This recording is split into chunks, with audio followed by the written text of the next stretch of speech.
निराधार व वृद्ध महिलांचे प्रश्न सोडवण्यासाठी बीडचे तहसीलदार शेळके व्हिडिओ कॉलवर शेतकऱ्यांसाठी शेतीच्या दृष्टीने अत्यंत महत्त्वाचा म्हणजे शेतरस्ता असतो, परंतु काही अडचणींमुळे शेतकऱ्यांना आपल्या शेतातील रस्ता नसल्यामुळे शेतीमाल तसेच दैनंदिन कामकाजासाठी अडचणी निर्माण होऊन भांडणे होतात, असा सार्वत्रिक अनुभव आहे।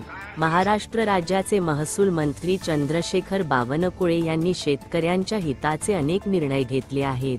शेतकऱ्यांचे रस्ते मोकळे करण्यात यावे, त्यासाठी महाराजस्व अभियान राबवावे, मोकळे करून दिलेल्या रस्त्याच्या नोंदी सातबारावर घ्याव्यात, जिवंत सातबारा म्हणजेच सातबारावरील मयतांची नावे कमी करून वारसांची नावे लावून घ्यावी, याशिवाय सातबारावर असलेल्या अनावश्यक नोंदी कमी करण्यात याव्यात, अशा एक ना अनेक गोष्टी महसूल मंत्र्यांनी करून घेण्याचा चंग बांधलेला आहे।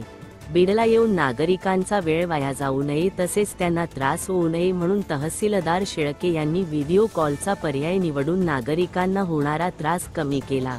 शेतकरी तसेच निराधार, अपंग, वृद्ध यांनी तहसील कार्यालयाकडे येऊन पाठपुरावा करण्यापेक्षा व्हिडिओ कॉलवरून गावातच अडीअडचणी सोडवल्यामुळे नागरिकांतून समाधान व्यक्त केले जात आहे।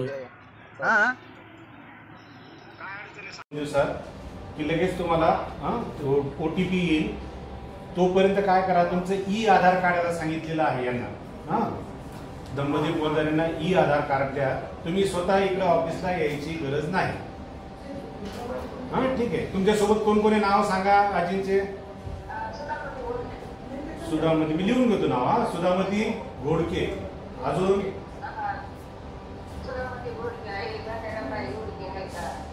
दुसऱ्या घोडकेचं नाव काय? नाव सांगा। बर, तिसरं नाव सांगा। अजून कोण? झालं झालं, लिहिलं। भामाबाई शंकर मोरे,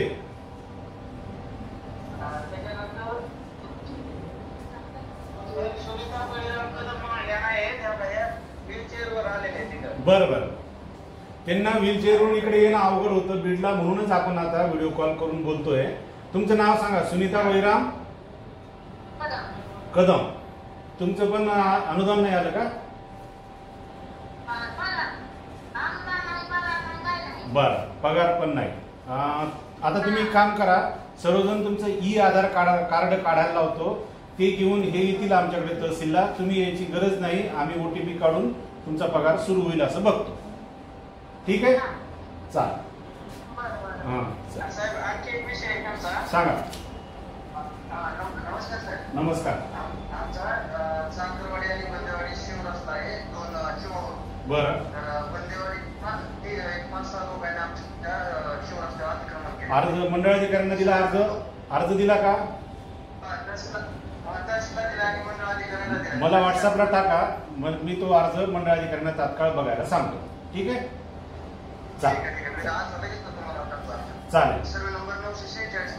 ठीक आहे, मी तुम्हाला चाकरवाडी बंदेवाडी शिव रस्ता लिहून घेतला, मला अर्ज टाका। ठीक आहे, ठीक आहे, चालेल, धन्यवाद।